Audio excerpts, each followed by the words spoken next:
Hey friends, if you encounter the error input signal out of range, then please watch this video. I will guide you through the resolutions. The first solution is to change the display resolution. Right click on the start button, select settings from the menu, go to the system tab, select display in the right pane, and then select the recommended display resolution. Okay.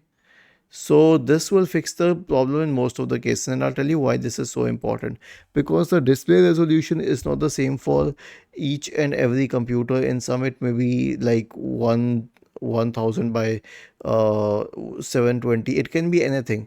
Just select the one which is recommended, and if you try to play around with it, it will cause your screen to break down, or at least it will cause the monitor to disconnect.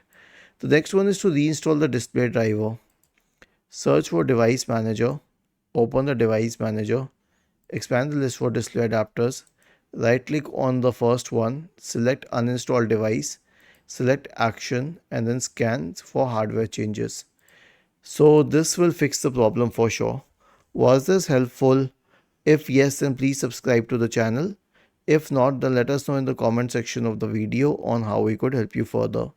Thank you for watching this video and have a nice day.